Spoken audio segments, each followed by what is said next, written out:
आपल्या संविधान निर्मितीला आणि संविधान स्वीकारण्याला 75 वर्ष पूर्ण झाली। त्या निमित्तानं आजपासून सभागृहामध्ये आज आणि उद्या काही वेळ या संविधानाच्या उत्कटतेबद्दल, संविधानाबद्दल आणि 75 वर्षाच्या संविधानाच्या वाटचालीबद्दल चर्चा होणार आहे। त्याच वेळेला माननीय अध्यक्ष महोदयांनी उद्या विधानसभेच्या उपाध्यक्षपदाची सुद्धा निवड जाहीर केलेली आहे। मला असं वाटतं की एका बाजूला संविधानावर चर्चा होती आहे आणि त्या संविधानामध्ये सत्ताधारी पक्षाबरोबरच विरोधी पक्षाचं देखील महत्त्व हे अतिशय ठळकपणे विशद केलेलं आहे। विरोधी पक्ष का असावा आणि 5 वर्षाकरता म्हणून सत्ताधीश लोकांना निवडून दिलं जातं, त्यांना काय आमरण पाटा तो दिलेला नसतो किंवा आजन्म सत्ता दिलेली नसते, पण त्या मधल्या 5 वर्षाच्या कालखंडामध्ये एक अतिशय जबाबदार, एक अतिशय प्रखर आणि सत्ताधाऱ्यांच्या डोळ्यामध्ये डोळे घालून त्यांना प्रश्न विचारणारा विरोधी पक्ष असला पाहिजे, अशा पद्धतीची संविधानामध्ये तरतूद आहे, अपेक्षा आहे। आणि म्हणून संविधानावर चर्चा, विधानसभा उपाध्यक्षपद आणि त्याच वेळेला विरोधी पक्षाची निवड करून या ठिकाणी विधानसभा अध्यक्ष आणि हे सरकार एक देशासमोर एक नवीन आदर्श ठेवतील अशी मला अपेक्षा आहे। कुणाल कामरांचं काल म्हटलेलं की मी कुठल्याही परिस्थितीत माफी मागणार नाही, कारण असं मी नवीन काही वक्तव्य केलेले नाही आहे। यापूर्वी अजित पवारांनी अशीच वक्तव्य केली होती, त्याच अनुषंगाने मी पण बोललेलो आहे, त्यामुळे मी कुठल्याही परिस्थितीत माफी मागणार। असं आहे की आपल्या सोशल मीडियावर एक व्हिडिओ मोठ्या प्रमाणामध्ये व्हायरल होतोय। कंगना राणावत या बोलल्या होत्या, त्याबद्दल तत्कालीन सरकारनं जी भूमिका घेतली होती त्या संदर्भामध्ये विद्यमान सरकारचं मत काय आहे आणि कुणाल कामराबद्दल त्या सरकारचं विद्यमान सत्ताधीशांचं मत कसं वेगळं आहे आणि म्हणून मतांमध्ये कसा विरोधाभास आहे। आपल्या बाजूला असेल तर त्यावेळेला त्याच्यावर कायद्याचा बाडगा उगारायचा आणि आपल्या विरोधातला असेल तर त्यावेळेला मात्र त्याला तत्व आणि निष्ठा शिकवायच्या। आणि म्हणून सत्ताधाऱ्यांची ही दुहेरी भूमिका आहे, या निमित्तानं महाराष्ट्राच्या समोर येते। पण आपण बघितलं असाल कुणाल कामरा यांनी जे वक्तव्य केलं त्याला जगभरातून समर्थन मिळतंय, त्याला जगभरातून लोक त्याचा सपोर्ट करतायत। माझी तर माहिती अशी आहे, ती चुकीची आहे की बरोबर आहे मला माहीत नाही, परंतु माहिती अशी आहे की कुणाल कामराला काही लोकांनी ऑफिशियल त्यांचं जे काय हॉटेल किंवा स्टुडिओ तोडला तो पुन्हा उभा करण्याकरता मोठ्या प्रमाणामध्ये आर्थिक मदत देखील केलेली अशी माझी माहिती आहे। मी सांगितलं ना, त्यांनी फक्त टोपी फेकली, त्यांनी कोणाचं नाव नाही घेतलं आणि कुणी त्याच्याबरोबर डोक्यात त्या टोपीसमोर आपलं डोकं पुढं करायचं ह्यानं गरजच काय होती आणि म्हणून ते केलं ह्यांनी। काही शिवसैनिक कामराच्या शोधासाठी तिकडे तेलंगणाला गेल्याचं देखील कळत आहे। तामिळनाडू सॉरी कामराच्या शोधाला मग तो शोध मिळाला का त्यांना? मला वाटतं मला असं वाटतं की कामरा पळालेला नाही। कामरानं स्पष्टपणे सांगितलेलं आहे मी माफी मागणार नाही। कामरानं सांगितलं मी काही चुकीचं मी केलेलं नाही, मी कॉमेडियन आहे, एक विडंबनात्मक मी काव्य केलं, ते माझं काव्य करणं हा माझा अधिकार आहे। कोरटकरला ताब्यात घेण्यात आलेला आज कोल्हापुरात त्याला सादर केलं जाणार आहे, परंतु कोल्हापूरकरांनी इशारा दिलेला आहे की आज कुठल्याही परिस्थितीत त्याला चांगला चोप दिला जाईल। शिवप्रेमींनी असा इशारा दिलेला आहे, आपली यावर काय? असं आहे की कोरटकरासारखा चिल्लर माणूस, असं सत्ताधारी म्हणाले, मी नाही म्हणत, चिल्लर माणूस, देशाच्या पंतप्रधानांना भेटताना फोटो, देशाच्या गृहमंत्र्यांना भेटतानाचे फोटो, राज्याच्या मुख्यमंत्र्यांना भेटतानाचे फोटो, असा चिल्लर माणूस त्या ठिकाणी तामिळनाडूपर्यंत पळून जाऊ कसा शकतो?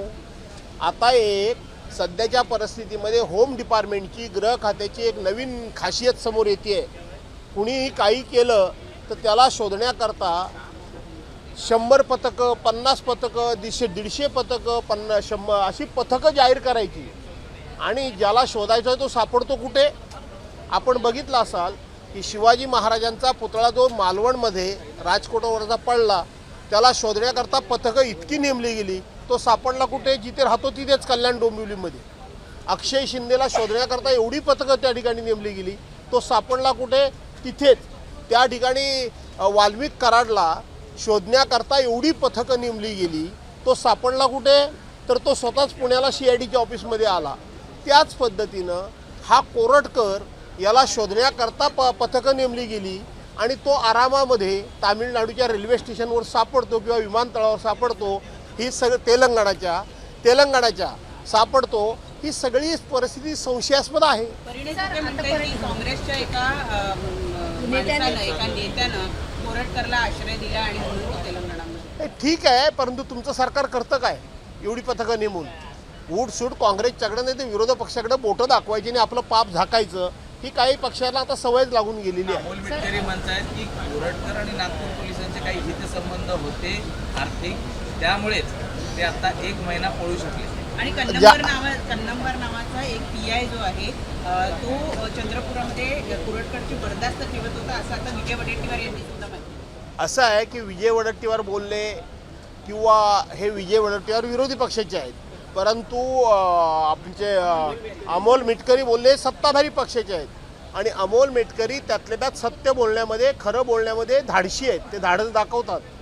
ते ज्या अर्थी म्हणतात की कोरटकरला अशा पद्धतीनं नागपूरमधून काहीतरी मदत मिळते, त्याच्यामध्ये मोठं तथ्य असण्याची शक्यता आहे. सर, आता शेवटचे दिवस आहेत अधिवेशनाचे आणि विरोधी पक्षनेते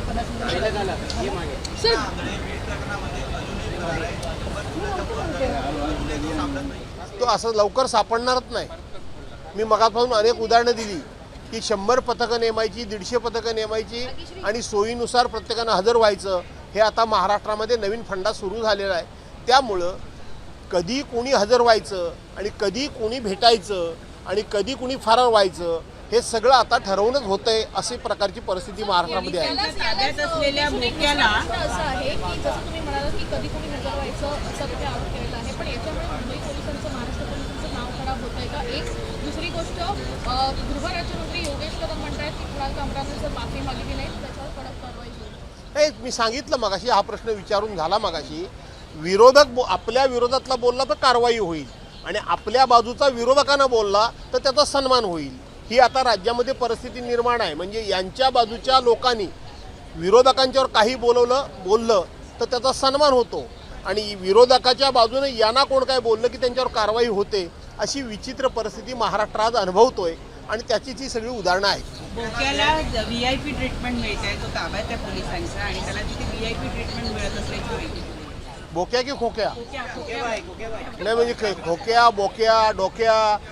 असं आहे की वाल्मिक कराडचं घर तोडलं नाही. संतोष देशमुख असल्यामुळं त्यांच्या मारेकरांची घर तुटली नाहीत, परंतु खोक्याचं मात्र घर तुटलं. मला त्याची काही दया येण्याचं किंवा त्याची काळजी घेण्याचं कारण नाही. त्यामुळं त्याची घरं दारं तोडून त्याच्याकडून काय वदवून घेतलंय म्हणून त्याला ट्रीटमेंट दिली जात असेल मला माहीत नाही, पण निश्चितपणे काहीतरी त्याच्याकडून वदवून घेतलं गेलं असावं. पण घर तोडण्यात आलं. फहीम खानचं तोडण्यात आलं. मालवणचं आज तुम्ही बघितलं असाल, मालवणचं घर तोडलं. कपोलकल्पित आपली इंडिया जिंकली, आपला भारत देश जिंकल्यानंतर त्यांनी पाकिस्तानच्या घोषणा दिल्या. कुठे दिल्या? मालवणमध्ये दिल्या. मालवणमध्ये मुस्लिम समाज कुठे आहे? आज सध्या जे स्वतःला कोणतरी समजतात त्यांच्या एरियामध्ये या घोषणा दिल्या जातात. सगळ्या ह्या गोष्टी कपोलकल्पित आहेत. देशामध्ये आणि राज्यामध्ये द्वेषाचं राजकारण, द्वेषाचं वातावरण जाणीवपूर्वक निर्माण करणं हे सगळं वातावरण सुरू आहे. खरं सांगायला गेलं तर आजचा दिवस आपण वाट बघूया, त्यापेक्षा उद्यापासून आपण तोफगोळे सोडायला सुरुवात करूया. ABP माझा, उघडा डोळे बघा नीट.